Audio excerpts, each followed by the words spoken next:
सबसे पहले हम हेडिंग लिख दें, हम जिस बारे में सीखने जा रहे हैं that is all about compounding. अब बेटा आपके कैलकुलेटर का कुछ यूज सीखेंगे हम। आपको इतना मालूम है कि 2 to the power 1 2 होगा, 2 स्क्वायर 4 होगा, 2 क्यूब 8 होगा, 2 raised to 4 16 होगा एंड सो ऑन।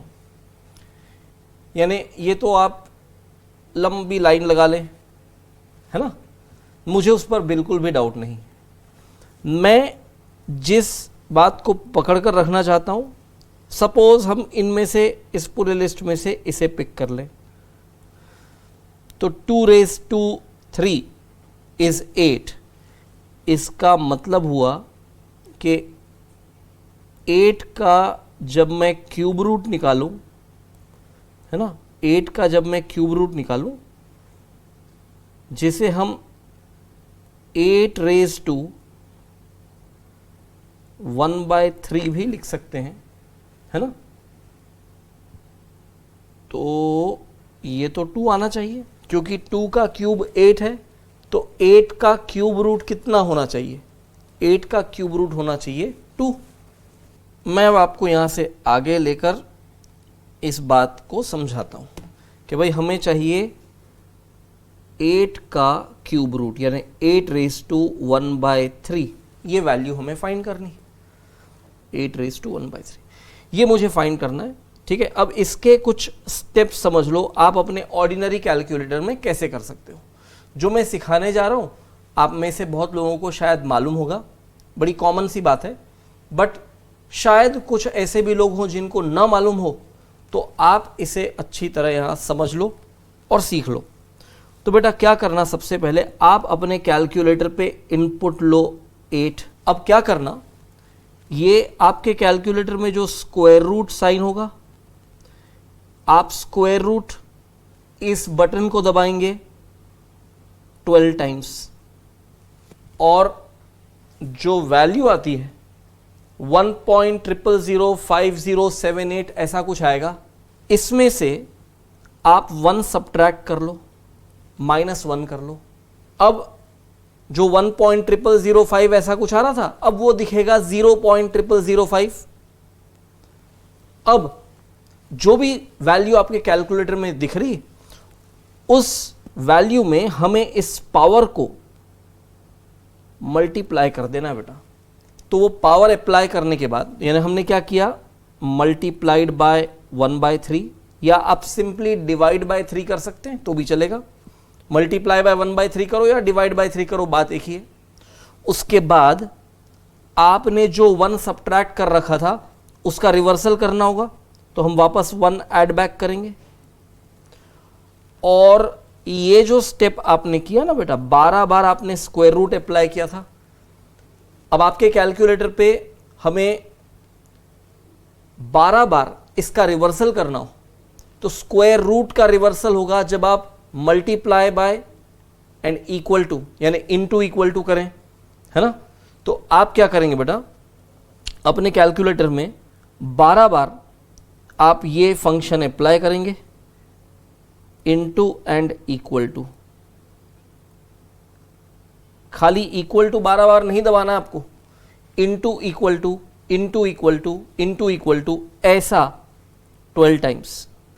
और ये करते ही आपको जो वैल्यू आपके कैलकुलेटर पे दिखेगी वो हो जाएगी अप्रॉक्सीमेटली 2।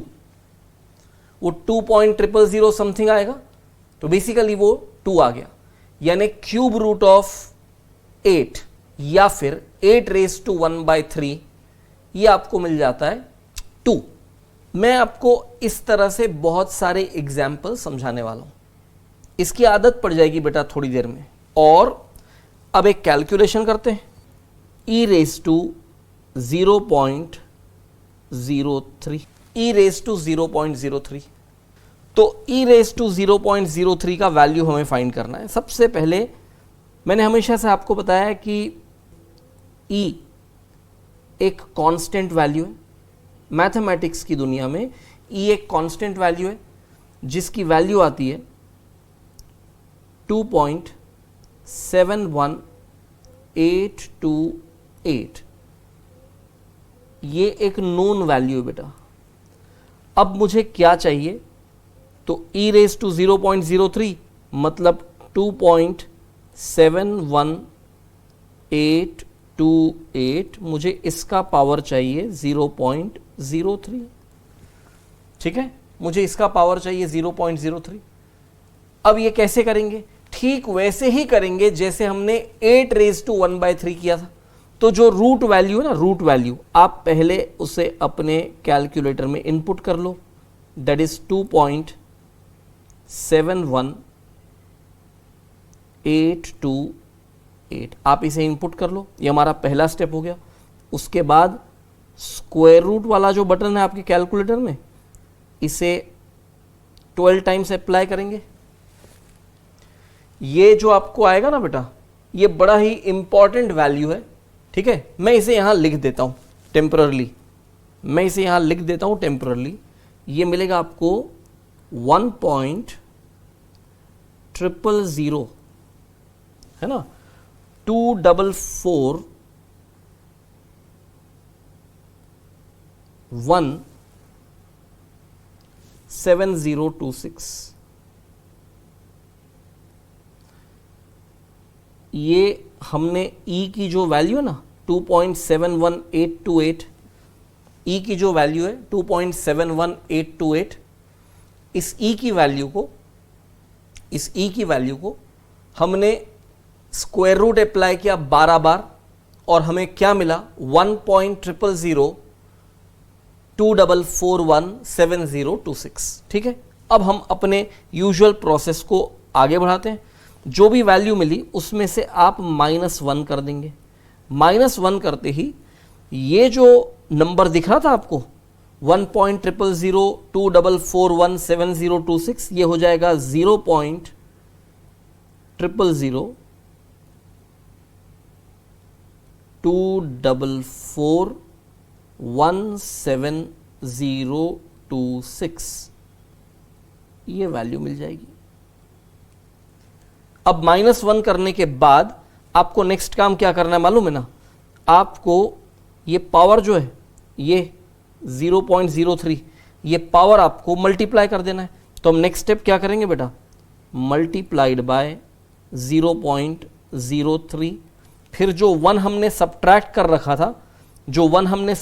रखा था, वो वापस ऐड कर देंगे, और जो 12 बार स्क्वायर रूट किया हुआ था उसे रिवर्सल करने के लिए हम क्या करेंगे, इनटू इक्वल टू, ये स्टेप परफॉर्म किया जाएगा 12 बार,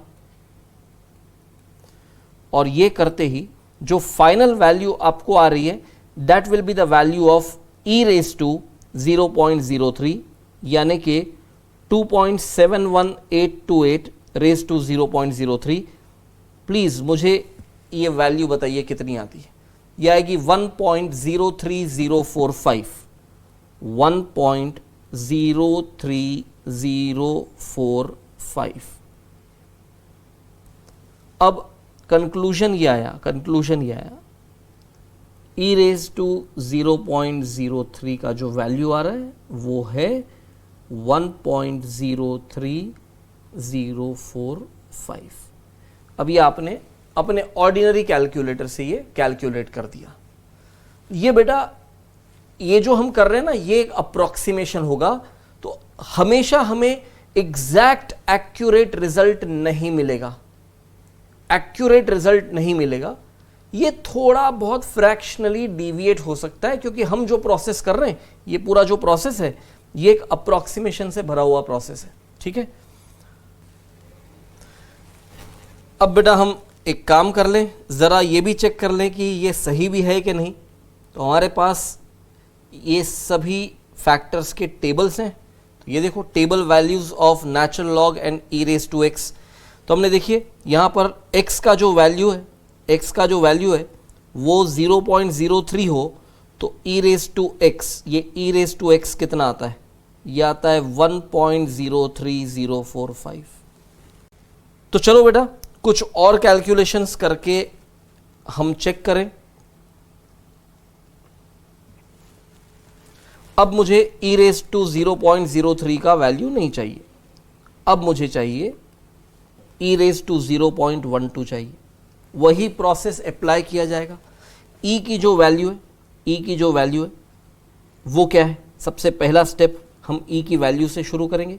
कैलकुलेटर में इनपुट किया जाएगा 2.71828, है ना, 2.71828। सेकेंड स्टेप क्या होगा बेटा?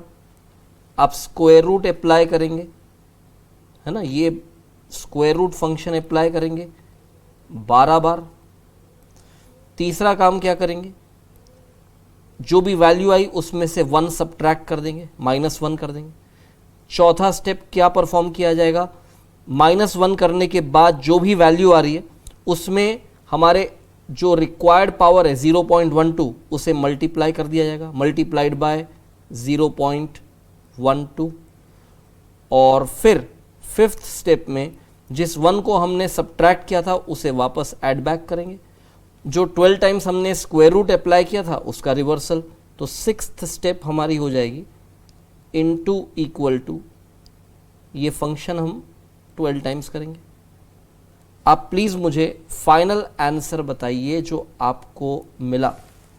ये मिला होगा आपको 1.127511, 1.127511। अब टेबल से चेक कर लें क्या ये वही रिजल्ट है जो हमने अभी कैलकुलेट किया, क्या ये टेबल वैल्यू से मैच होता है? चलिए चेक कर लें। हमें टेबल से चेक करना है 0.12 यानी e रेज टू 0.12 का वैल्यू चेक करना है। तो हमारा फोकस 0.12 पर रहेगा क्योंकि e रेज टू x में x का वैल्यू 0.12 है। तो चलिए चेक कर लें। x का वैल्यू 0.12, ये x का वैल्यू 0.12 और वहाँ पर e रेज टू x का टेबल वैल्यू जो दिया हुआ है वो है 1.12750 और हमारे पास 1.12751 आता है। तो वो थोड़ा सा डिफरेंस आएगा ही, क्योंकि हम जो कर रहे हैं वो अप्रॉक्सीमेशन है। टेबल में जो वैल्यूज दी हुई हैं वो एक्यूरेट। बट बेटा 1.12751 की जगह पर आप 1.12750 लिखो तो कोई फर्क नहीं पड़ता। आपके ओवरऑल कैलकुलेशंस में, ओवरऑल वैल्यूएशन में फैक्टर की 5th प्लेस आफ्टर डेसिमल को जो आप चेंज कर दो, it will not make much of a difference. Hence fourth आपके पास टेबल हैं तो आप टेबल से वैल्यू देख सकते हैं, और टेबल नहीं है तो आप टेबल पर वैसे भी डिपेंड नहीं होने वाले।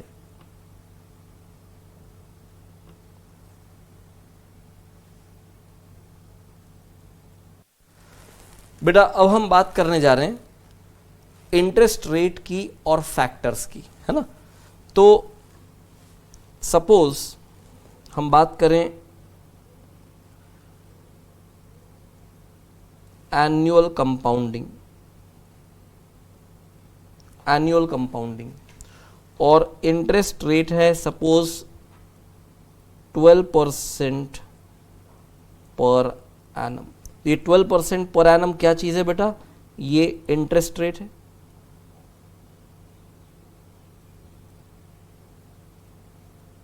तो इसका जो फैक्टर होगा ना, जिसको हम कहते हैं फ्यूचर वैल्यू फैक्टर, आप 12% का रेट लगाए तो आज का 1 रुपया 1 साल बाद 1.12 हो जाएगा। ये तो बच्चा जानता है। आफ्टर 1 ईयर ऑफ कोर्स, 1 साल के बाद। तो ये जो 1.12 है ये क्या है भाई? ये है फ्यूचर वैल्यू फैक्टर। तो थोड़ी देर के लिए हम इसे सिर्फ फैक्टर कहेंगे। तो बात बड़ी सिंपल है बेटा। 15% पर एनम का रेट हो तो 1 साल बाद आज का जो 1 रुपया है वो बन जाएगा 1.15। 20% इंटरेस्ट रेट हो तो एनुअल कंपाउंडिंग से एक साल बाद आज का जो 1 रुपया है वो बन जाएगा 1.20। तो भाई जहां जहां पर आपको कोई रेट ऑफ इंटरेस्ट दिया जाए, आपको टाइम बता दिया जाए कि भाई ये 1 ईयर का टाइम है, और आपको कंपाउंडिंग का बेस बता दिया जाए कि एनुअल कंपाउंडिंग है, तो एक साल बाद आज का 1 रुपया कितना हो जाएगा? 1.20, 1 रुपया 20 पैसा हो जाएगा। तो ये इंटरेस्ट रेट है बेटा, ये इंटरेस्ट रेट है और ये है फ्यूचर वैल्यू फैक्टर। तो इंटरेस्ट रेट से फ्यूचर वैल्यू फैक्टर ये आपने फाइंड करना सीख लिया, ठीक है। अब यहां पर एनुअल कंपाउंडिंग की बात हो रही थी, हाफ ईयरली कंपाउंडिंग होता तो आप क्या करते बताइए? आप हाफ ईयरली कंपाउंडिंग में क्या करते? सपोज इंटरेस्ट रेट 12% पर एनम है, चलो मैं एक बार वो भी दिखा दूं कि भाई हाफ ईयरली कंपाउंडिंग में क्या किया जाता। हाफ ईयरली कंपाउंडिंग,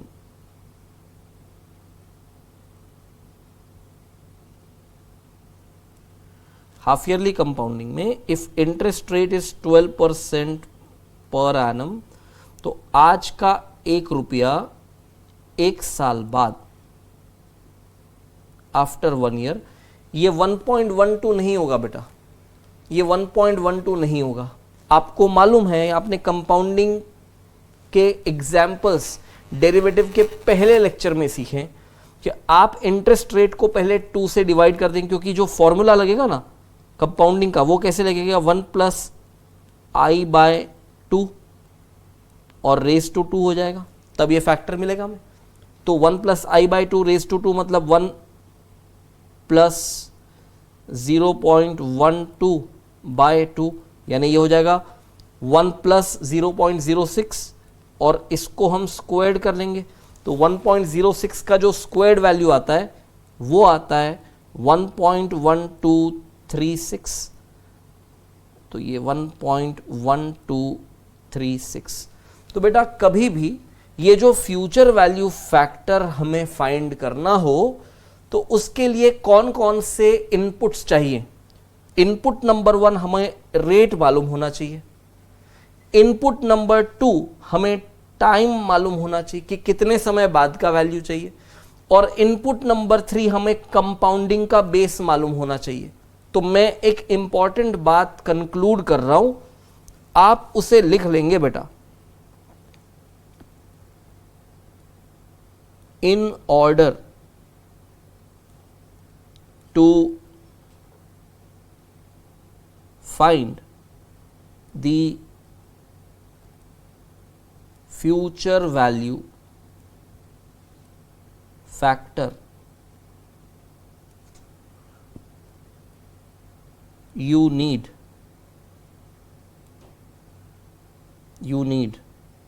क्या क्या चाहिए आपको? नंबर 1 रेट ऑफ इंटरेस्ट, सबसे पहले आपको रेट ऑफ इंटरेस्ट चाहिए। फिर नंबर 2 आपको क्या चाहिए? नंबर 2 आपको चाहिए टाइम, एंड नंबर 3 आपको चाहिए basis of compounding.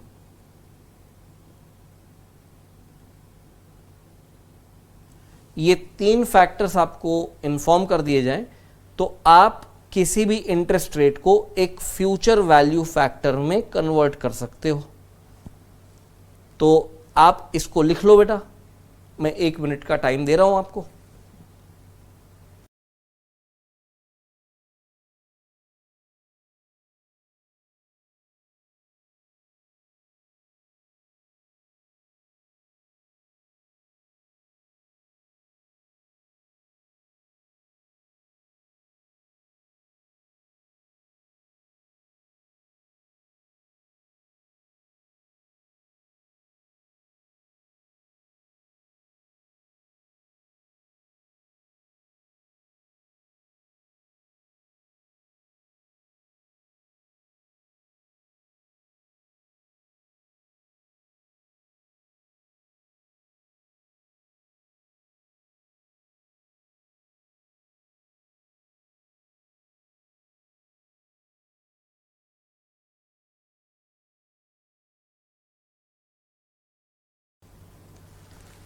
Alright friends, I am sure ये आपने लिख लिया होगा।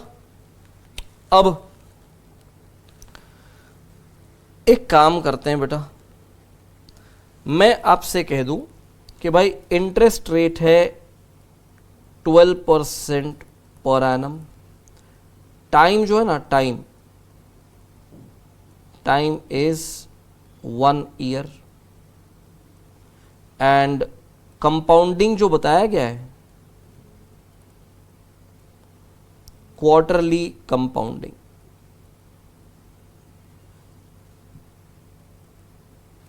ठीक है, तो मुझे बताओ एक साल बाद का फैक्टर आप कैसे निकालोगे? तो एक साल बाद का जो फैक्टर निकालोगे यानी फ्यूचर वैल्यू फैक्टर निकालोगे।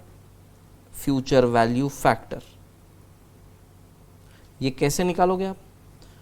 1 प्लस आई बाय 4 है ना, 1 plus I by 4 raise to 4 हो जाएगा।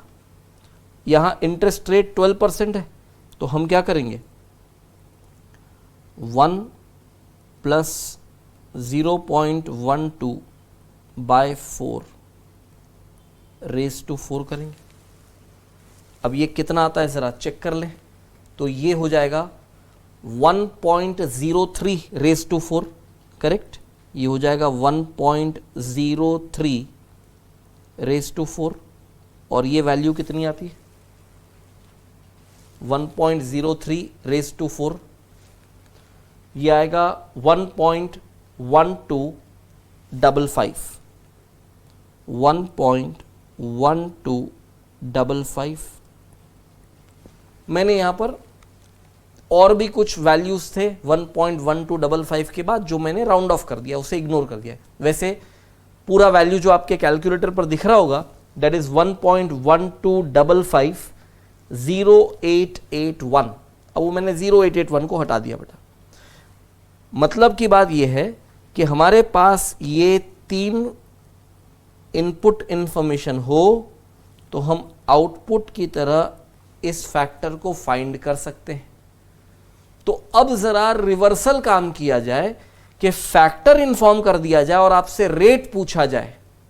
यानी अब मैं आपको इंटरेस्ट रेट इंफॉर्मेशन ना दूं, मैं आपको फ्यूचर वैल्यू का फैक्टर बता दूं, मैं आपको टाइम बता दूं और कंपाउंडिंग का बेसिस बता दूं, तब आप काम कैसे करोगे? तो इसी एग्जाम्पल को एक्सटेंड करें हम, तो ये जो वैल्यू है 1.1255 यही आया था ना, यस 1.1255 ये फैक्टर है, future value factor. Duration is 1 year and जो कंपाउंडिंग बेसिस दिया हुआ है वो है क्वार्टरली।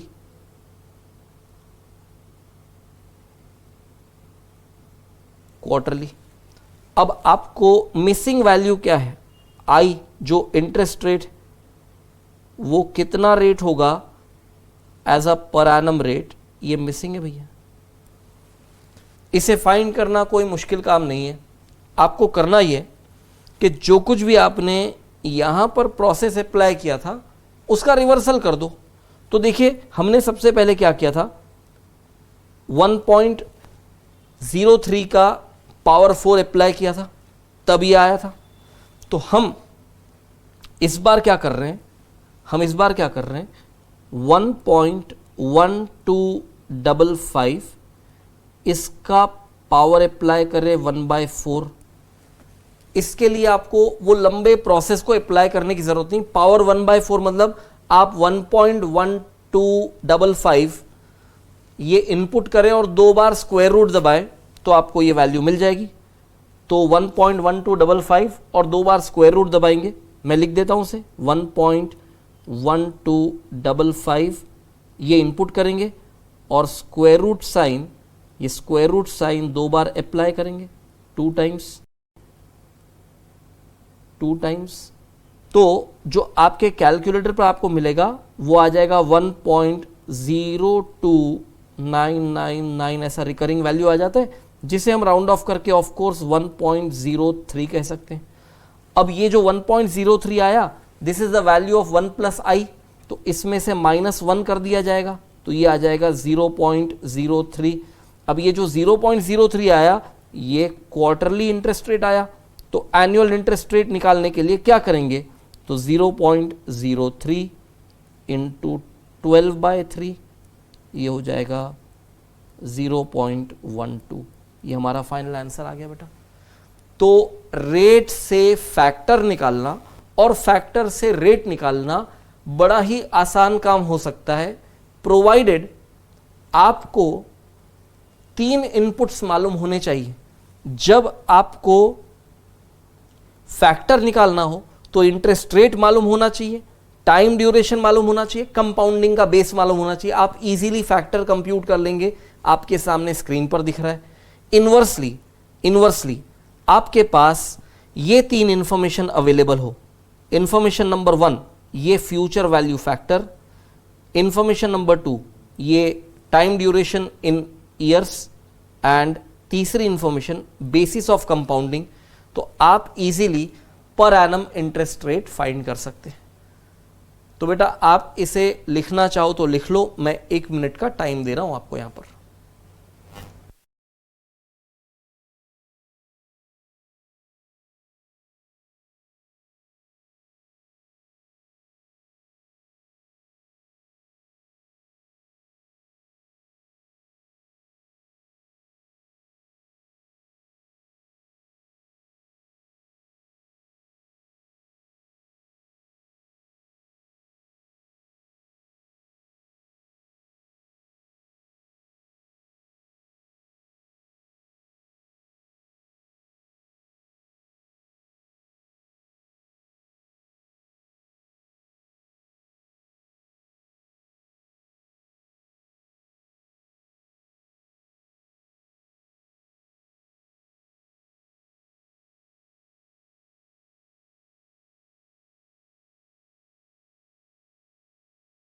ऑलराइट फ्रेंड्स, ये सब आपने लिख लिया होगा।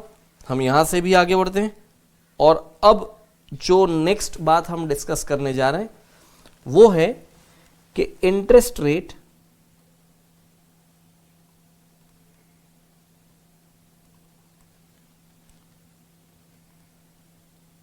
Time and base of compounding, ये 3 इंफॉर्मेशन हमारे पास हो तो हम फ्यूचर वैल्यू फैक्टर निकाल सकते हैं। FV factor, future value factor, ये हम फाइंड कर सकते हैं। ठीक है, तो अब मैं आपको समझा रहा हूं यहां पर। सपोज इंटरेस्ट रेट है 12% पर एनम, है ना। टाइम है 3 मंथ्स, इस बार टाइम है 3 मंथ्स, और बेस ऑफ कंपाउंडिंग दिया हो कंटिन्यूअस कंपाउंडिंग।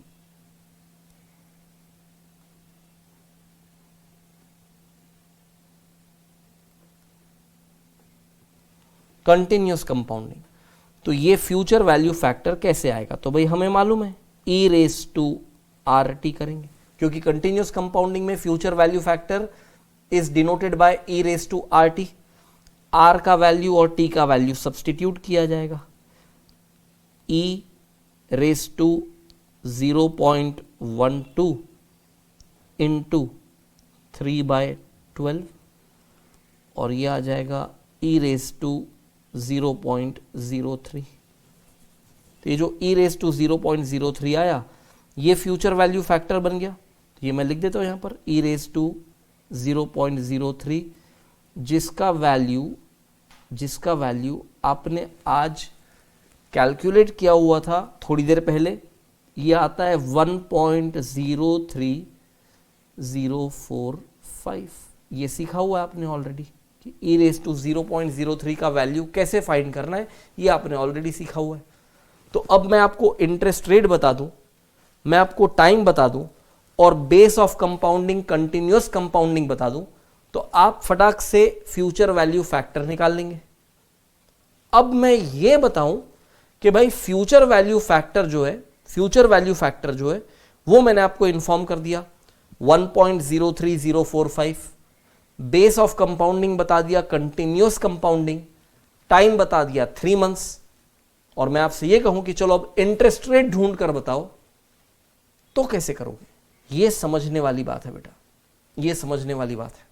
ये देखो बेटा, ये e रेस टू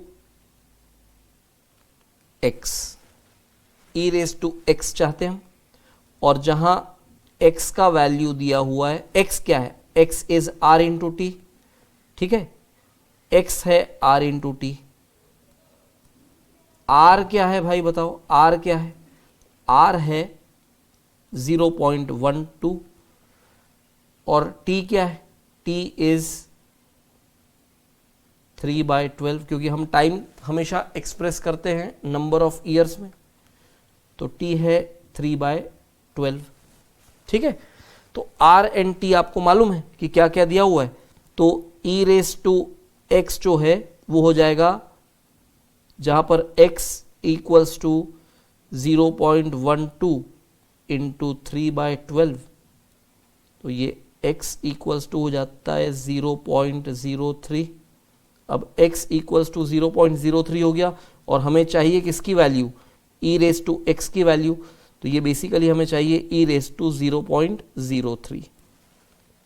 अब ये e रेस टू 0.03 आता है 1.03045। तो अब हमें ये मिल गया फ्यूचर वैल्यू फैक्टर।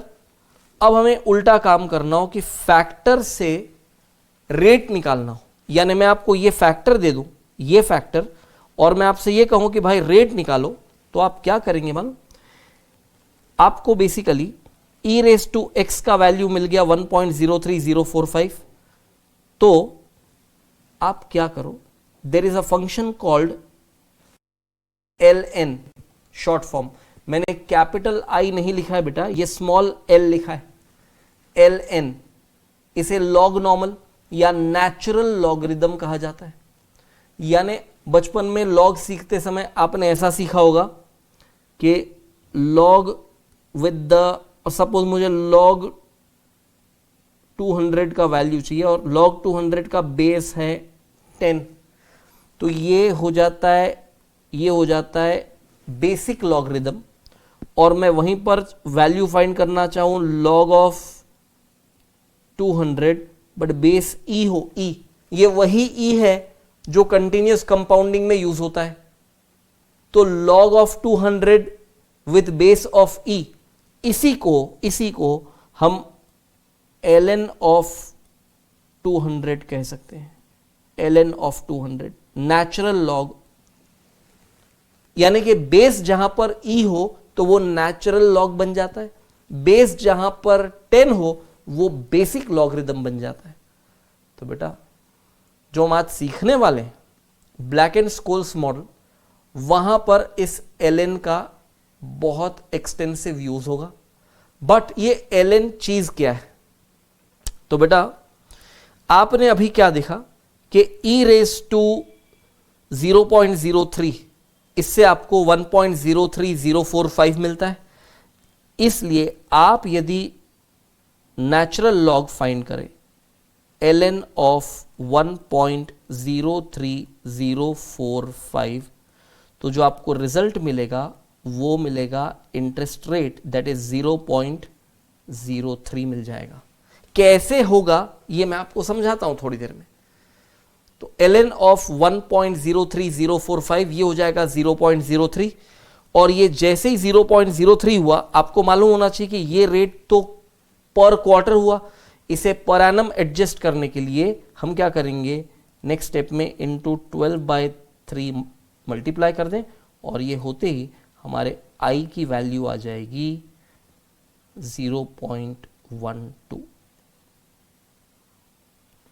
तो अब सीखने की बात क्या बची कि मैंने यहां पर ये ln ऑफ 1.03045 को डायरेक्टली 0.03 लिख दिया।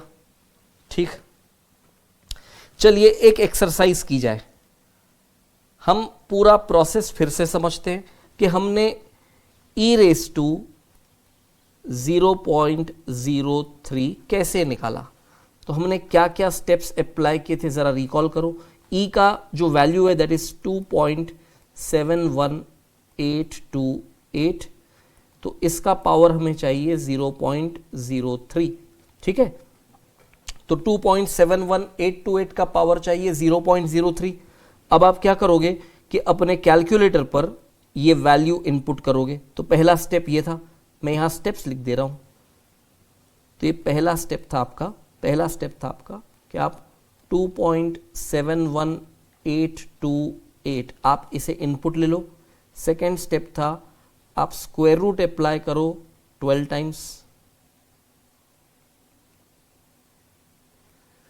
और ये करने के बाद जो वैल्यू आई थी ना, मैंने आपको वैल्यू लिखवाई थी और मैंने फिर कहा था कि आप तीसरे स्टेप में उस वैल्यू में से -1 कर देना, और -1 करने के बाद जो आ रहा है वो आएगा 0.000 2441726 ये वैल्यू आती है,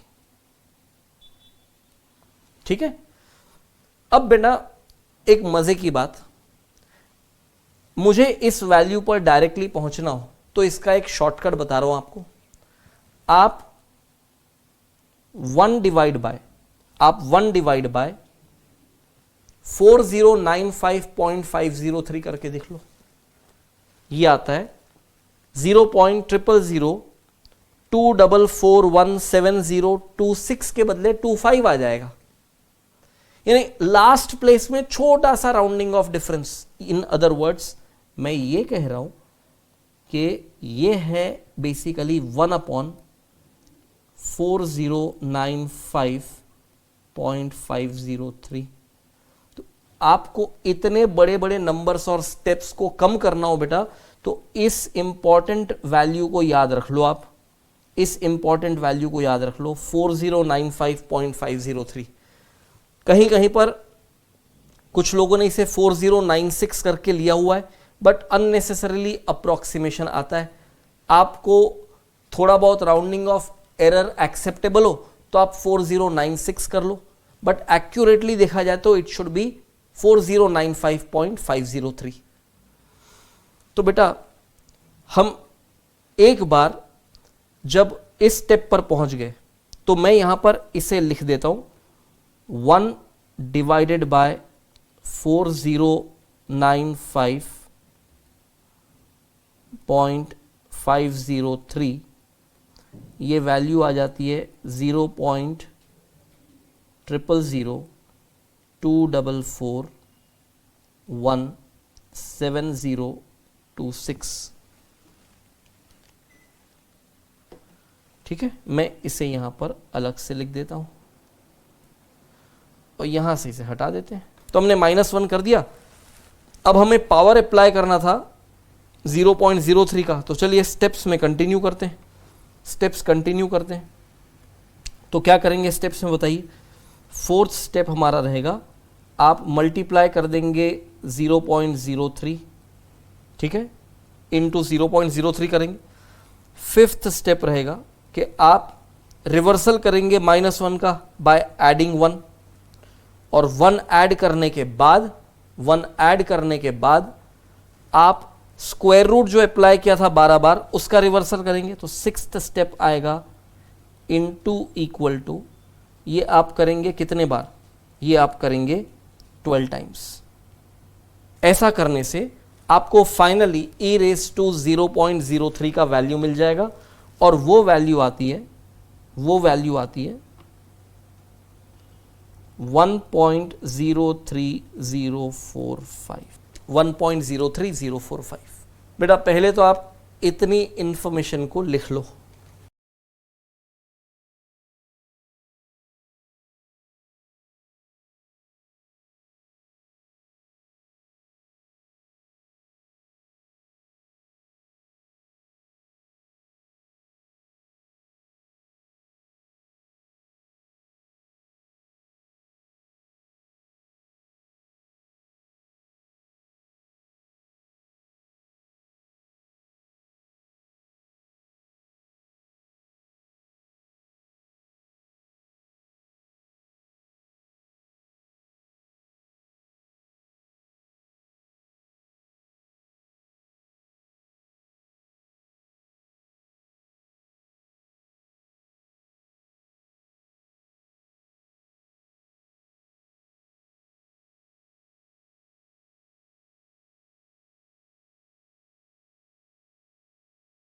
तो अब हम यहां से आगे बढ़ते हैं। अब आगे हमें यह देखना है कि x नाम का एक variable which is r into T. r stands for rate of interest and t stands for time in years. तो आपको x का वैल्यू जो है वो RT है, ठीक है। तो x से हम फाइंड करें e raise to x, in other words e raise to RT। तो x क्या चीज है, x क्या चीज है बताइए? इफेक्टिव रेट, जहां टाइम फैक्टर ऑलरेडी मल्टीप्लाई किया हुआ है, क्योंकि x का वैल्यू है r इंटू टी, भूलेंगे नहीं, x का वैल्यू है r इंटू टी। तो हमने x से फाइंड किया e रेज टू x। अब ये e रेज टू x क्या बनेगा बताइए? ये e रेज टू x बनेगा फ्यूचर वैल्यू फैक्टर। देयरफॉर जब आप नेचुरल लॉग यानी कि ln of e raise to x find करेंगे तो आपको वैल्यू जो मिलेगी वो वापस x मिल जाएगी। यानी कि x खुद क्या है? It is a product of r into T. x के वैल्यू से जो एक इफेक्टिव रेट है r इंटू टी, हमने फाइंड किया e रेज टू x जो है फ्यूचर वैल्यू फैक्टर, और मैं उसी e रेज टू x पर अप्लाई कर दूं नेचुरल लॉग, तो मुझे रूट वैल्यू मिल जाएगी क्या? x। इसका मतलब यह है कि रेट ऑफ इंटरेस्ट दिया हो 0.12 और टाइम दिया हो इन ईयर्स 3/12, तो r इंटू टी करेंगे तो ये हो जाएगा 0.12 इंटू 3/12 दैट इज 0.03, ठीक है। और फिर e रेज टू RT यानी e रेज टू 0.03 किया आपने, और ये वैल्यू मिल गई आपको 1.03045। और हमने अभी डिस्कस किया कि नेचुरल लॉग ऑफ 1.03045 किया जाए तो आपको रेट मिल जाएगा 0.03, और ये रेट टाइम एडजस्टेड रेट है 3 मंथ्स के लिए। तो आप एनुअल रेट निकालने के लिए इसमें 12/3 मल्टीप्लाई कर देंगे तो आपको पर एनम रेट मिल जाएगी। तो हम एक काम और कर लें, 0.03 इंटू 12/3, ये करते ही हमें मिल जाता है 0.12, और 0.12 को ही हम लिख सकते हैं 12% पर एनम।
ऑलराइट बेटा, आपने ये सब कुछ लिख लिया हो तो हम वापस से एक इम्पॉर्टेंट काम करें।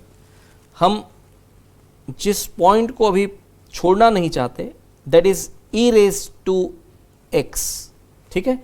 तो हमने क्या किया बेटा, x से फाइंड किया e रेज टू x, और जब हम natural log ln of e raise to x find करें तो हमें मिल जाएगा वापस x। ये एक फैक्ट है ना, यानी x जो है वो रेट है तो e रेज टू x जो है वो फ्यूचर वैल्यू फैक्टर है, और फ्यूचर वैल्यू फैक्टर का आप जब नेचुरल लॉग लेंगे तो आपको रूट वैल्यू यानी कि x मिल जाएगी। और x क्या चीज़ है इसको कभी भी नहीं भूलेंगे बेटा, हमारे केस में x is product of r into T, ये तो कॉमन बात कभी भूलेंगे नहीं। तो x है r इंटू टी। अभी अभी जो हमने सीखा कि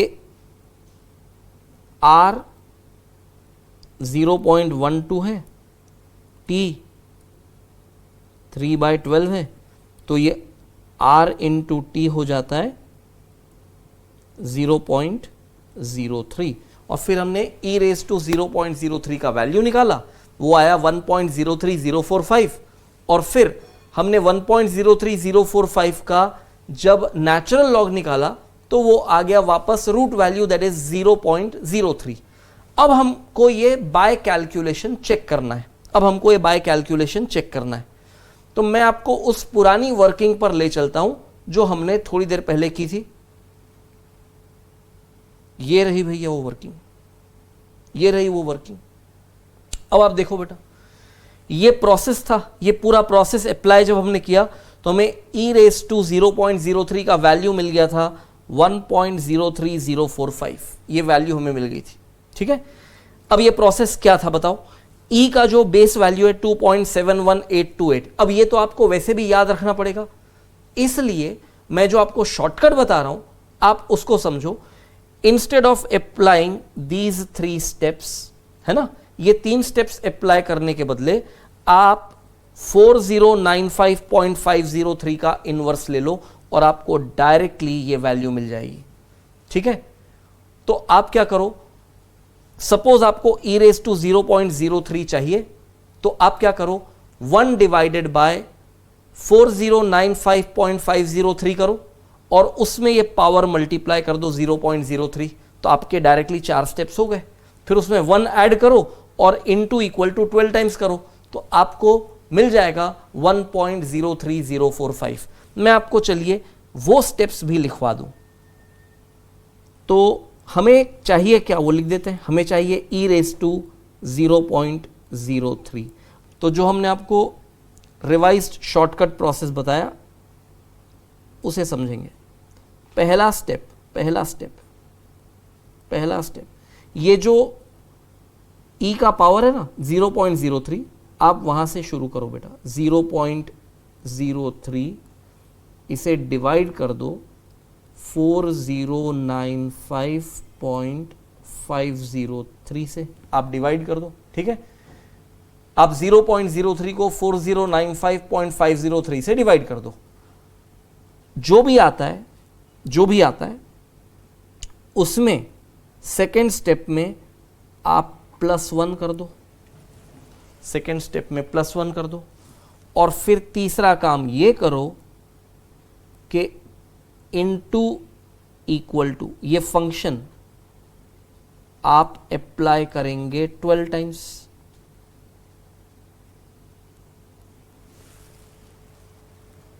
और रिजल्ट क्या आता है, आपको जो रिजल्ट मिलेगा that will be nothing but 1.03045, जो e रेज टू 0.03 का वैल्यू है। 1.03045 जो e रेज टू 0.03 का वैल्यू है। तो बेटा ये शॉर्टकट प्रोसेस हो गया एक, हमने बहुत सारे स्टेप्स एलिमिनेट कर दिए। तो e रेज टू 0.03 फाइंड करने के लिए 0.03 डिवाइड बाय 4095.503 +1 करेंगे, फिर इनटू इक्वल टू 12 टाइम्स करेंगे, हमें जो चाहिए वो मिल गया। ये और भी शॉर्टकट हो गया। ये लिख लेने के बाद हम अब क्या करेंगे, सपोज हमें नेचुरल लॉग ऑफ 1.03045 अप्लाई करना हो, तो बेटा इन 3 स्टेप्स का रिवर्सल कर लो। ये देखो, मुझे चाहिए ln ऑफ 1.03045, तो 3 स्टेप्स। ठीक है, पहला स्टेप क्या होगा, पहला स्टेप मुझे ये पिछली स्लाइड के 3 स्टेप्स का रिवर्सल करना है। तो रिवर्सल करना है तो हमारा ऑर्डर यहां से जाएगा इस तरह से, जो स्टेप 3 था उसका रिवर्सल पहला स्टेप होगा, स्टेप 2 का रिवर्सल हमारा सेकेंड स्टेप होगा, और स्टेप 1 का जो रिवर्सल है वो लास्ट स्टेप होगा। तो सबसे पहले आप इनटू इक्वल टू जो 12 टाइम्स किया है थर्ड स्टेप में, उसका रिवर्सल करने के लिए आप यहां पर इनटू इक्वल टू का रिवर्सल होगा स्क्वायर रूट से, तो स्क्वायर रूट फंक्शन आप अप्लाई करेंगे, स्क्वायर रूट फंक्शन आप अप्लाई करेंगे 12 टाइम्स। सेकेंड स्टेप क्या होगा, तो आप देखो यहां पर आपने क्या किया था सेकेंड स्टेप में, यहां पर आपने सेकेंड स्टेप में +1 किया हुआ है, तो आप यहां पर सेकेंड स्टेप में -1 कर देंगे, यानी 1.03045, ठीक है, 1.03045, जिसका आपको नेचुरल लॉग चाहिए। आप 1.03045 को इनपुट करें, 12 times square root function apply करेंगे, जो रिजल्ट आया उसमें से -1 किया जाएगा, और -1 करने के बाद आपको मालूम है यहां पर आपने क्या किया था, 4095.503 से डिवाइड किया था। अब यहां पर आप थर्ड स्टेप में आप मल्टीप्लाई कर दो 4095.503, और मुझे बताओ रिजल्ट क्या आता है। रिजल्ट आएगा 0.029999 रिकरिंग, जिसे हम राउंड ऑफ करके 0.03 कर सकते हैं, 0.03। बस इतना ही तो करना बेटा।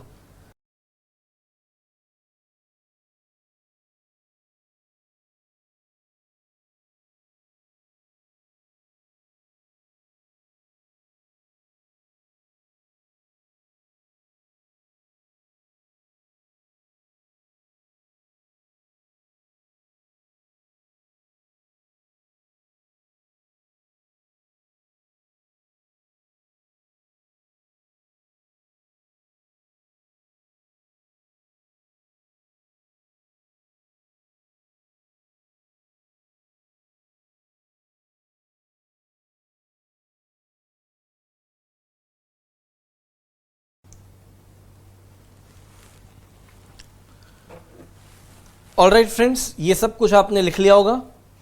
हम यहाँ से आगे बढ़ते हैं। जैसा कि मैंने कहा, कुछ प्रैक्टिस की जाए इस शॉर्टकट अप्रोच से। अब मुझे सपोज चाहिए e रेज टू 0.47, ठीक है। तो हमारे 3 स्टेप्स जो अभी हमने नए 3 स्टेप सीखे, आप क्या करेंगे, पहला स्टेप करेंगे 0.47, जो पावर है e का, इसे डिवाइड करेंगे 4095.503 से, ठीक है। ये करने के बाद, ये हमारा पहला स्टेप था। सेकेंड स्टेप हम क्या करेंगे, कि इसमें 1 ऐड कर देंगे, +1। और तीसरा स्टेप क्या करेंगे, कि multiplied by and equal to, यानी इनटू इक्वल टू, ये फंक्शन 12 टाइम्स अप्लाई करेंगे। आप रिजल्ट बताइए जी क्या आता है। ये रिजल्ट आएगा 1.60 रिजल्ट आएगा।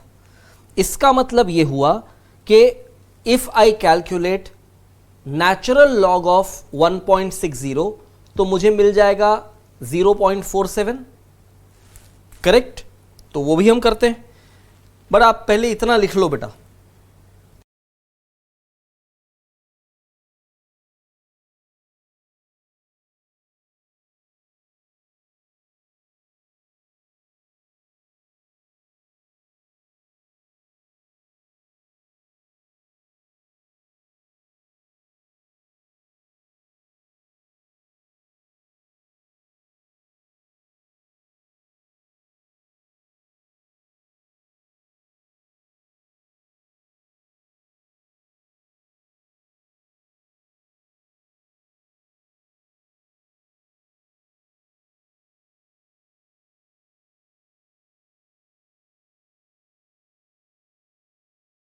Alright friends, I am sure you have finished writing this. चलिए अब हम इसका रिवर्सल कर लें। तो e रेस टू 0.47 का वैल्यू 1.60 आता है, तो नेचुरल लॉग ऑफ 1.60 क्या होगा, ऑब्वियसली 0.47 आना चाहिए।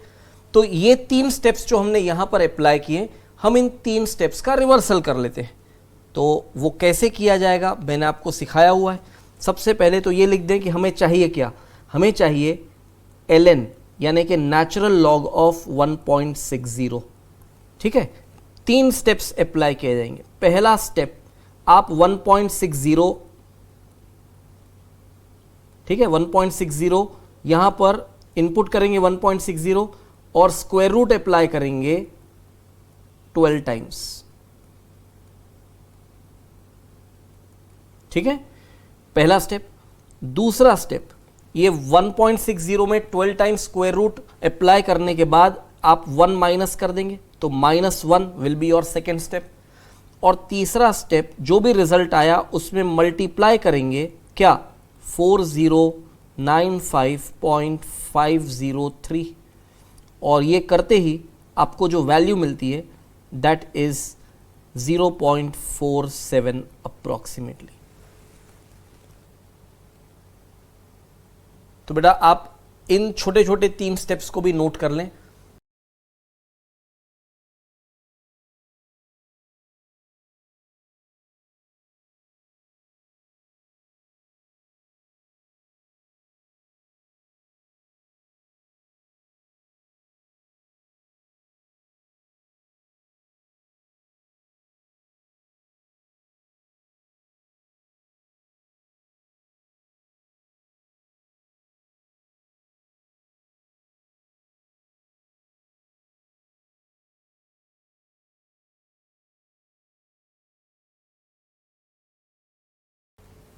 ऑलराइट फ्रेंड्स, आपने ये सब कुछ लिख भी लिया और समझ भी लिया है।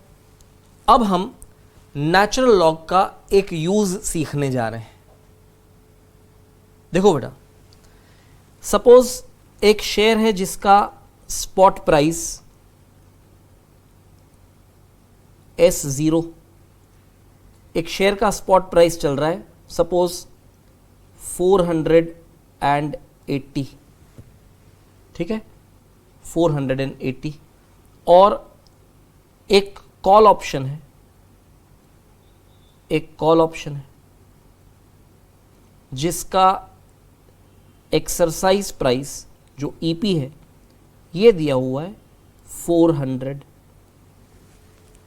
ठीक है, अब बेटा बताओ मुझे, एज ऑफ नाउ आपको क्या दिख रहा है, S0 is 480 and exercise price is 400, और ये है कौन सा ऑप्शन, एक कॉल ऑप्शन। ये call option at present in the money हुआ, इन द मनी, करेक्ट ना, ये call option in the money है। तो बेटा ये इन द मनी तब तक रहेगा जब तक शेयर का जो प्राइस है वो 400 से ज्यादा रहे, क्योंकि शेयर का प्राइस डाउन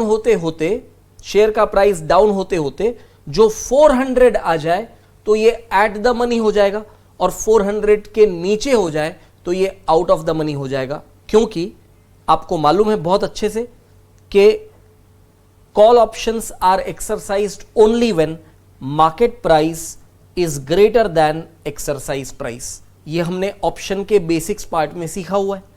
ठीक है, अब if this is the current market price, और मैं चाहता हूं कि यही करंट मार्केट प्राइस ऑप्शन की मैच्योरिटी पर भी प्रिवेल हो, या इससे ज्यादा हो तो चलेगा, कम नहीं होना चाहिए, 400 से तो कम बिल्कुल भी नहीं होना चाहिए।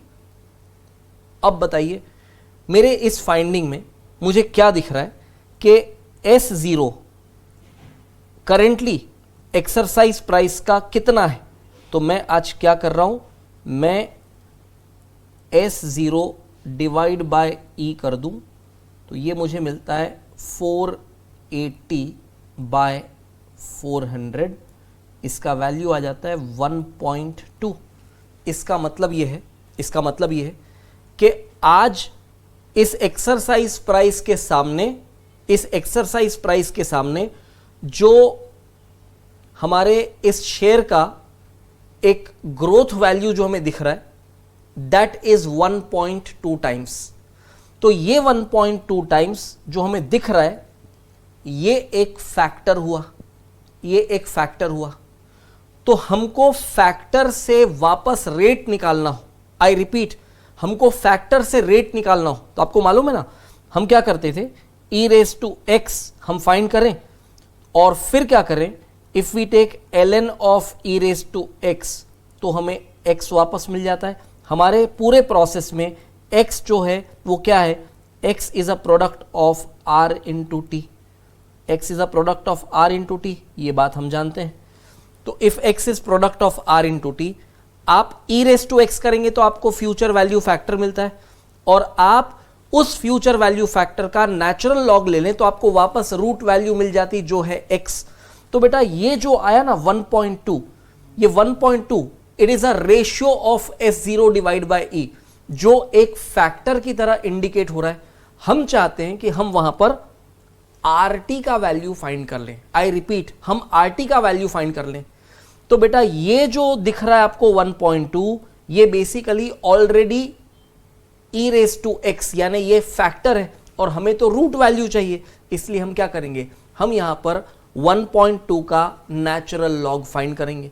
1.2 का नेचुरल लॉग फाइंड करने का मतलब ये हुआ कि S0 डिवाइड बाय E, इस फैक्टर का आपको ln चाहिए। ये हमारे ब्लैक एंड स्कूल्स मॉडल के कैलकुलेशंस का पहला रिक्वायरमेंट बन जाएगा कि आप natural log of S0 by E determine कर लो।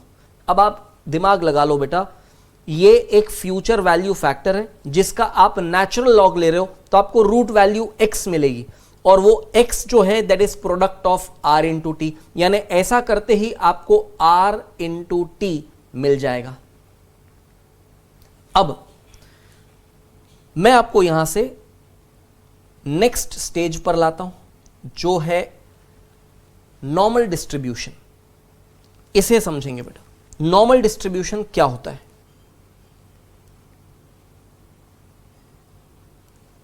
इस तरह का कर्व जो बेल कर्व कहलाता है, सेंटर इज मार्क्ड एज 0 और इस ग्राफ के राइट साइड आपको पॉजिटिव वैल्यूज मिलेंगी 1 2 3 4 सो ऑन, ये वैल्यूज इनफाइनाइट तक जा सकती हैं। 0 के यानी मिड पॉइंट के लेफ्ट साइड आपको नेगेटिव वैल्यूज मिलेंगी -1 -2 -3 -4 and so on up to infinite, of course in terms of negative value. अब -इन्फिनिटी से लेकर +इन्फिनिटी तक कोई भी रेंज हो सकती है। बट ये है क्या, ये जो ग्राफ की लाइन पर आपको एक नंबर लाइन की तरह दिख रहा है 0 1 2 3, ये जो लाइन दिख रही है आपको, ये लाइन, ये क्या है, ये z की वैल्यू है, ये z की वैल्यू है। अब ये z की वैल्यू आई कहां से, तो नॉर्मल डिस्ट्रीब्यूशन में एक फॉर्मूला दिया जाता है कि z equals to x minus mu divided by sigma, sigma stands for standard deviation, x minus mu divided by sigma, sigma stands for standard deviation. ठीक है, मैं आपको एक एग्जांपल के थ्रू समझाता हूं कि ये z का वैल्यू कैसे आएगा। बेटा ये नॉर्मल डिस्ट्रीब्यूशन भी आपने फाउंडेशन से सीखा होगा, ठीक है, बट कुछ लोगों को भुला गया होगा तो मैं आपको याद दिलाने की कोशिश कर रहा हूं। तो x minus mu divided by sigma, मैं आपको एक एग्जांपल के थ्रू समझाता हूं कि हमको करना क्या है यहां पर। सपोज हमने एक सिटी में लोगों की इनकम लेवल असेस की और हमने सैंपल के लिए 1000 लोगों को स्टडी किया कि भाई 1000 लोगों का इनकम कितना कितना है। तो हमने लाइन से हर कैटेगरी के लोग जमा किए और रैंडमली हमने इन 1000 लोगों से पूछा भाई साहब आपका इनकम कितना है। तो हमें मालूम पड़ता है कि भाई इनकम का लेवल जो है वो वैरी कर रहा है, ठीक है, बट एक एवरेज इनकम लेवल जो हमने देखा एनुअल इनकम की तरह, that was 3 lakhs per annum. Average income level 3 lakhs per annum आपको मालूम पड़ा, ये एवरेज इनकम आया। 1000 लोगों का average income 3 lakhs per annum आया, ठीक है। अब इसमें ऐसे भी लोग हैं जो बेचारे बड़े मुश्किल से अपना खाने का अरेंजमेंट कर पाते हैं, उनका इनकम लेवल हार्डली 8-10 हज़ार रुपया साल का है। आई एम टेलिंग यू, 8-10 हज़ार रुपया साल का है, वो बड़े मुश्किल से अपना खाने का खर्चा निकाल पाते हैं। दूसरे तरफ ऐसे भी लोग हैं जो साल का 30 करोड़ रुपया अर्न करते हैं। बट बेटा, इन 1000 लोगों में ऐसे लोगों की संख्या बहुत कम होगी, ऐसे लोगों की क्वांटिटी बहुत कम होगी जो एकदम लो इनकम अर्न कर रहे हैं, वो इस रेंज में आएंगे, इस रेंज में, इस तरफ। और ऐसे लोगों की संख्या भी बहुत कम होगी जो बहुत हाई इनकम अर्न कर रहे हैं, वो इस साइड आएंगे। रेयर पॉसिबिलिटी, बट ज्यादातर लोग इस इनकम रेंज में आ रहे हैं जो हमारा एवरेज है। एवरेज को स्टैटिस्टिकली म्यू इससे डिनोट किया जाता है। तो बेटा स्टैंडर्ड डेविएशन है ना, स्टैंडर्ड डेविएशन ये आपको बताता है कि इन 1000 लोगों की इनकम आप प्लॉट कर लो और उसका स्टैंडर्ड डेविएशन कंप्यूट कर लो। तो स्टैंडर्ड डेविएशन कैसे कंप्यूट किया जाता है स्टैटिस्टिकली आपको मालूम है। तो सपोज यहां पर स्टैंडर्ड डेविएशन जो आपको दिख रहा है, सपोज वो है, अज्यूम करते हैं कि स्टैंडर्ड डेविएशन है सिग्मा, ये है 30,000, मतलब एवरेज इनकम लेवल 3 lakhs है with a standard deviation of 30,000, ठीक है। अब हमें यह देखना है कि z के वैल्यूज में क्या फर्क पड़ेगा। तो सपोज हम ये जानना चाहते हैं कि भाई ऐसे कितने लोग होंगे इस 1000 में, ऐसे कितने लोग होंगे जिनका इनकम 3,30,000 या उससे कम है। आई रिपीट, जिनका इनकम 3,30,000 या उससे कम है। तो बेटा ये जो ना ये बन जाएगा x, ये बन जाएगा x, और जो हमारा एवरेज है 3 lakhs पर एनम, ये है म्यू, ये एवरेज है। तो x minus mu divided by sigma, तो हम क्या करेंगे, x minus mu divided by sigma. x का वैल्यू है 3,30,000 minus mu is 3 lakhs divided by sigma क्या है 30,000। ये जो वैल्यू आएगी ये z की वैल्यू आएगी, z की वैल्यू फाइनली आ जाएगी z इक्वल्स टू 1। अब z इक्वल्स टू 1, तो हम ये जानना चाहते हैं कि ऐसे कितने लोग होंगे जिनका इनकम 3,30,000 या उससे कम है। अब इसके लिए z की वैल्यू हमने फाइंड की और z की वैल्यू आ गई 1। अब इस ग्राफ पर हम प्लॉटिंग करें तो ये 1 आता है, यहां पर पॉजिटिव 1 है, तो हमने इसे मार्क कर दिया हमारे बेल कर्व में। और जो हमारा फेवरेबल रीजन है वो ये है लेफ्ट साइड वाला, जिसे मैं ग्रीन से मार्क कर रहा हूं बेटा, ये हमारा फेवरेबल रीजन है। अब ये ग्रीन वाला रीजन हमारा फेवरेबल रीजन क्यों बना, ये हमारा फेवरेबल रीजन क्यों बना, क्योंकि हमें क्या चाहिए, हमें चाहिए ऐसे नंबर ऑफ पीपल जिनका इनकम 3,30,000 या उससे कम हो। तो बेटा ये 3,30,000 का जो z वैल्यू आ रहा है वो ये है 1, तो या तो इतना या उससे कम होना चाहिए। तो if we find the probability of this whole region, ये पूरे रीजन की जो प्रोबेबिलिटी होगी, that will be the probability of number of people having income of 3,30,000 और लेस। अब क्या किया जाएगा बताइए, z का वैल्यू आ गया 1। अब आपको जो टेबल्स दिए हुए उनमें z टेबल भी होगा, ये देखिए, ये टेबल में एंड में z टेबल होगा, ये z table area under normal curve from 0 to z। तो 0 से z का एरिया आपको दिया हुआ है। अब यहां पर जब z का वैल्यू एग्जैक्टली 1 हो, जब z का वैल्यू एग्जैक्टली 1 हो, दैट इज 1.00, तो आपको वैल्यू क्या मिलती है? आप ध्यान देंगे तो प्लॉटिंग हो रहा है, z का वैल्यू जब एग्जैक्टली 1 हो यानी 1.00, तो row number 1 and column heading 0.00, तो इस इंटरसेक्शन पर जो z का वैल्यू दिखता है दैट इज 0.3413, 0.3413। अब ऑब्जर्व करेंगे टेबल में ऑब्जर्व करेंगे कि ये जो z का टेबल दिया हुआ है ये क्या इंडिकेट कर रहा है? Area under normal curve. ये नॉर्मल कर्व क्या है? ये वही कर्व है जो मैंने आपके सामने अभी ड्रॉ करके दिखाया था, उसी कर्व को normal curve, normal distribution curve या बेल कर्व कहा जाता है।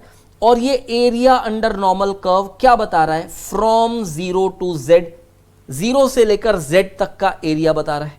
ठीक है, ये वैल्यू है 0.3413। अब इसका यूज क्या किया जाएगा वो हम देखते हैं। हम वापस आ गए यहां पर। अब बेटा ये z का वैल्यू आया था 1, और इस लेवल से या इस लेवल तक जितने लोगों की इनकम है हम वो फाइंड करने जाएं तो हम यहां से एक्सट्रीम लेफ्ट तक का यानी ये पूरा एरिया फाइंड करना चाहते हैं। बट जो टेबल वैल्यू हमें दिया है z का, वो बताता है area under normal curve from 0 to z, यानी ये जो मैंने अभी पिंक रीजन मार्क किया है सिर्फ इसका एरिया बताया जा रहा है, area from 0 to z। 0 to z का वैल्यू है 1, तो ये 0 टू z ये जो एरिया है बेटा, ये वाला एरिया आपको ये टेबल में दिया हुआ है 0.3413 है ना। अब हमें तो ये भी रीजन चाहिए ना, ये वाला पार्ट भी चाहिए। अब इसका एरिया हमें कैसे मालूम पड़ेगा? तो बात बड़ी सिंपल है, ये जो नॉर्मल डिस्ट्रीब्यूशन कर्व है it is symmetric to the centre, यानी 0 जो इसका सेंटर है ये कर्व सिमेट्रिक है। इस कर्व का लेफ्ट पोर्शन और राइट पोर्शन दोनों की value by area will be same. अब इसका एरिया क्या होगा? तो भाई सीधी बात है, इस एरिया के थ्रू हम प्रोबेबिलिटीज फाइंड करना चाहते हैं, है ना। इस एरिया के थ्रू हम प्रोबेबिलिटीज फाइंड करना चाहते हैं। तो बेटा यहां का जो एरिया होगा ना, 0 से लेकर प्लस इनफाइनाइट तक, ये होगा 0.5, और ये वाला जो एरिया होगा ये भी होगा 0.5, क्योंकि cumulative probabilities of all possible events will always be 1। तो आधा एरिया 0 के लेफ्ट साइड और आधा एरिया 0 के राइट साइड। अब हम ये बात करें कि एरिया फ्रॉम 0 टू z, ये आपने अभी टेबल में देखा, ये आया था 0.3413, और ये 0 से लेकर एक्सट्रीम लेफ्ट टेल, ये जो नॉर्मल डिस्ट्रीब्यूशन कर्व है ना, इसके 2 टेल्स होते हैं बेटा, ये राइट टेल और ये लेफ्ट टेल। हमें हमेशा फोकस करना है लेफ्ट टेल पर, तो लेफ्ट टेल पर फोकस करना है तो क्या करेंगे हम? ये एरिया फाइंड किए पहले टेबल के थ्रू 0.3413, उसमें ये वाला एरिया ऐड किया जाएगा जो है 0.5, और फाइनली ये आता है 0.5 प्लस 0.3413, यानी ये हो जाएगा total cumulative area 0.8413। So it is considered as a probability. इसका मतलब ये हुआ कि 1000 लोगों का जो आपने सैंपल लिया, इसमें प्रोबेबिलिटी ये है, दैट इज प्रोबेबिलिटी ऑफ 0.8413 कि इतने लोगों का इनकम या 3,30,000 या उससे कम होगा।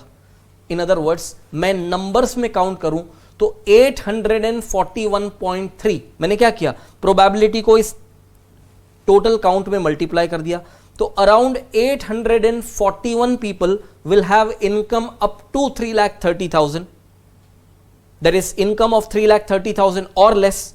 तो मुझे फाइंड करना हो कि what will be the probability of people having income more than 3,30,000, तो मुझे इस रीजन की प्रोबेबिलिटी चाहिए, इस रीजन की प्रोबेबिलिटी चाहिए।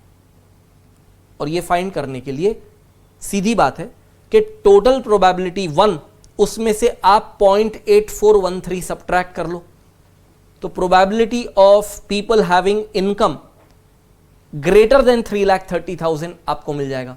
तो अप टू 3,30,000 इनकम होने की प्रोबेबिलिटी 0.8413, तो ग्रेटर देन 3,30,000 की प्रोबेबिलिटी हो जाएगी 1 माइनस 0.8413 और ये हो जाता है 0.1587। तो बेटा ये तो जो बेसिक बातें बता रहा हूं मैं आपको नॉर्मल डिस्ट्रीब्यूशन की, ये आपने फाउंडेशन लेवल से सीखा होगा। यहां जो कुछ भी मैं बता रहा हूं it is nothing new for you. Important बात यह है कि यही नॉर्मल डिस्ट्रीब्यूशन यूज होगा जब हम black and Scholes model apply करें।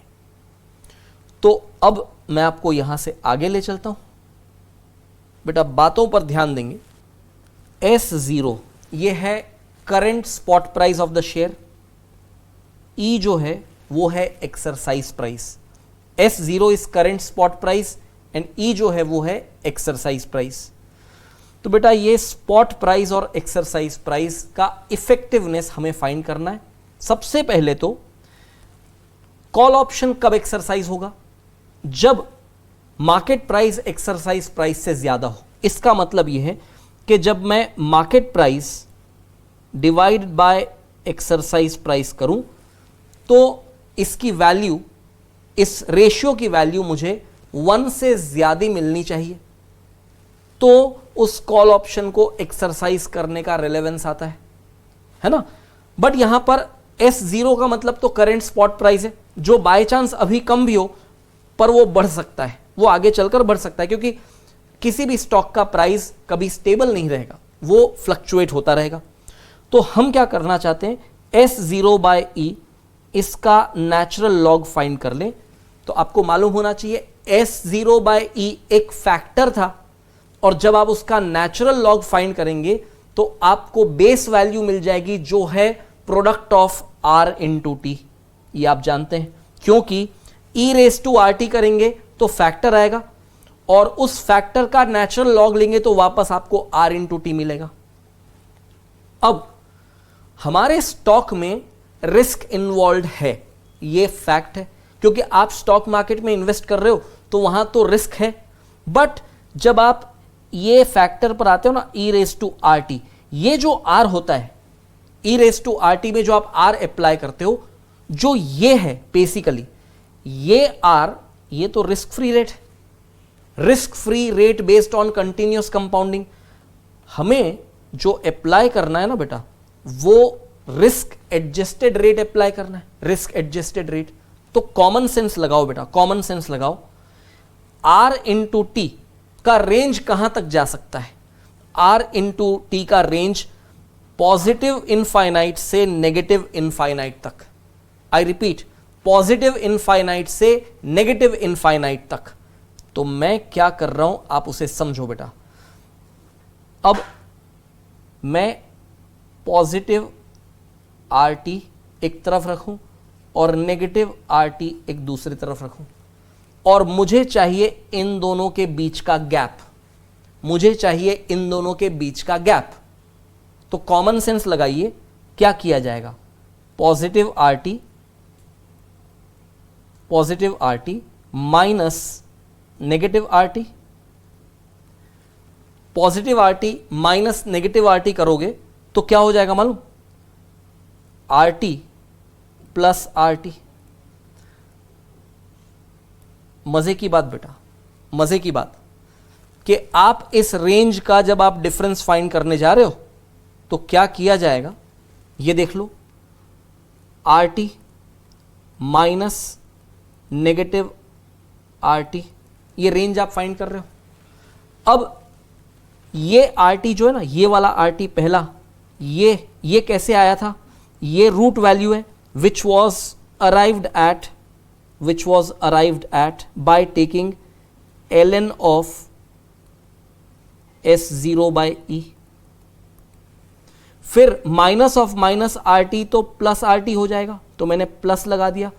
अब यहां पर जब सेकेंड टाइम आप ये RT लिख रहे हो तो एक बात ध्यान रखना कि एक्सरसाइज प्राइस तो वही रहेगा ऑप्शन के मैच्योरिटी पर, बट जो स्टॉक का मार्केट प्राइस है वो फ्लक्चुएट होता जाएगा।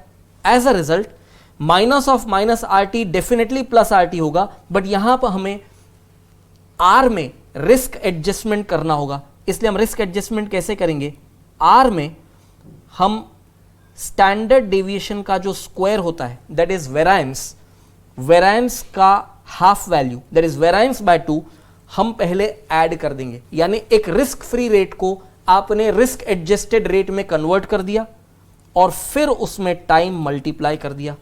तो बेटा ये ln of S0 by E ये भी RT है और ये भी RT है। ओरिजिनली जब हमने रेंज निकाला था तो RT माइनस ऑफ RT था, और जब आप ब्रैकेट्स ओपन करें तो RT प्लस RT हो जाता है, बट गलती से RT प्लस RT 2RT मत लिख देना बेटा, दोनों RT का बेस अलग अलग है। अब इंपॉर्टेंट बात ये कि आपके नॉर्मल डिस्ट्रीब्यूशन में जो Z का फॉर्मूला हमने देखा था that was x minus mu divided by sigma, ठीक है, वही हो रहा है यहां पर। ये जो x है ये पहला वाला RT x है, माइनस RT म्यू है, म्यू क्योंकि प्रेजेंट वैल्यू निकालने के लिए आप e raise to minus RT ही करते हैं, ये म्यू है। और अब बात आती है डिनोमिनेटर की जो सिग्मा है, तो हम यहां पर एक छोटा सा काम ये करेंगे कि ये जो x बार माइनस म्यू ये न्यूमरेटर हमारे पास रेडी हो गया, डिनोमिनेटर में सिग्मा तो लिखा जाएगा but it is time based, तो स्टैंडर्ड डेविएशन में मल्टीप्लाई किया जाएगा टाइम, और स्टैंडर्ड डेविएशन में कभी भी टाइम डायरेक्टली मल्टीप्लाई नहीं किया जा सकता, आप square root of time multiply करेंगे, आप square root of time multiply करेंगे। मैं आपको इस डिनोमिनेटर का भी लॉजिक बता देता हूं।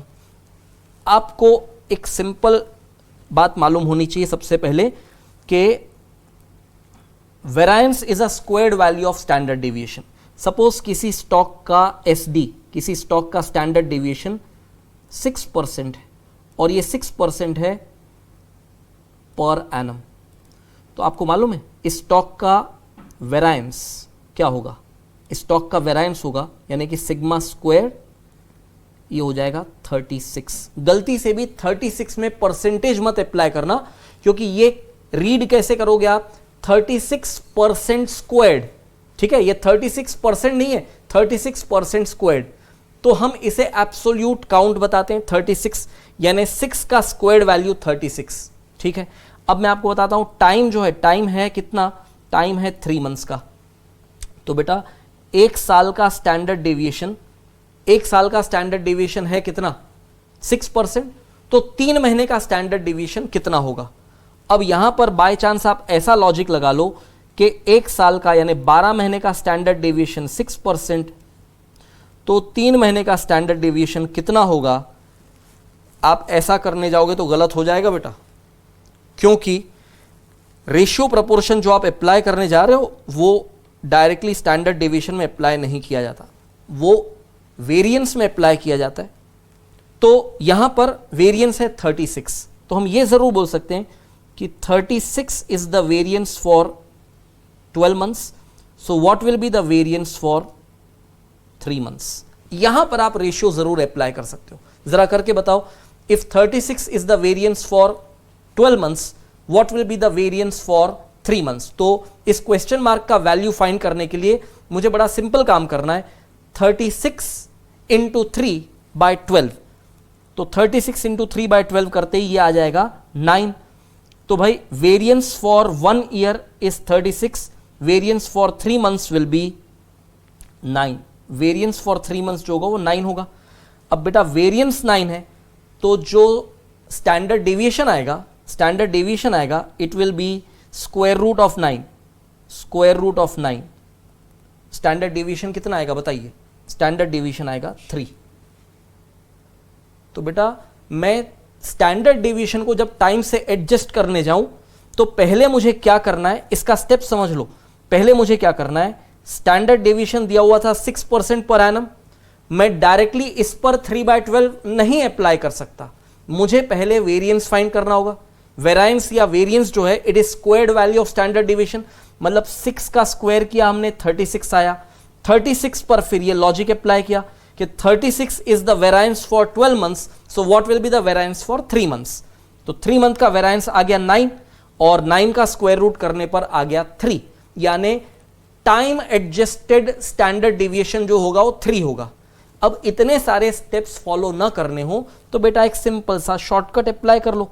वो शॉर्टकट कुछ ऐसा है, जब आप स्टैंडर्ड डिवीजन क्या था बताइए, 6 था, 6 multiplied by square root of time, तो स्क्वायर रूट ऑफ टाइम क्या है, 3 मंथ्स है तो 3/12, 3 मंथ्स है तो 3/12 कर दो, तो 3/12 होगा 0.25, है ना, और उसका स्क्वायर रूट कितना होगा, 0.25 का स्क्वायर रूट हो जाएगा 0.5, तो ये देखिए 6 इंटू स्क्वायर रूट ऑफ 0.25 यानी कि ये हो जाएगा 6 इंटू 0.5, और 6 इंटू 0.5 कितना होगा, 3 होगा, तो हमें वही standard division, time adjusted standard division मिल गया, दैट इज 3।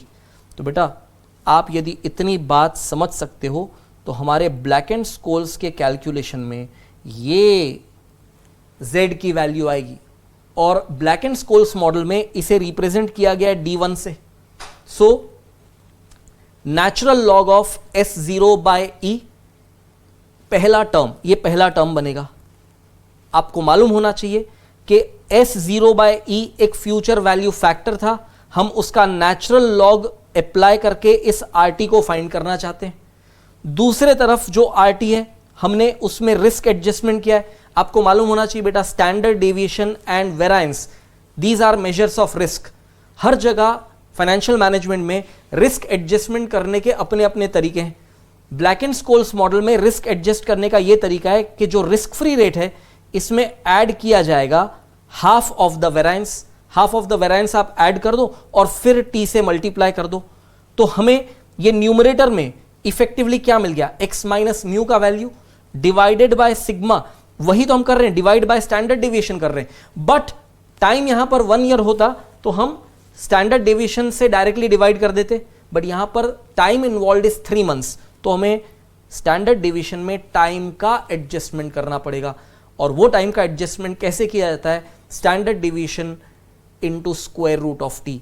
तो बेटा ये जो वैल्यू है z की वैल्यू, उसी से ये फॉर्मूला डिराइव होता है, और ये आएगा d1 as per black and Scholes model, ये है d1 की वैल्यू। d1 की ये जो वैल्यू है बेटा, ये आप किस तरह कैलकुलेट करेंगे। अब देखो इसका कंप्लीट मैथमेटिकल डेरिवेशन तो मैं आपको नहीं समझा सकता, बट जितना ज्यादा लॉजिकली इसे समझा जा सकता है मैंने आपको समझा दिया। आप इसे नोट करना चाहो तो नोट कर लो।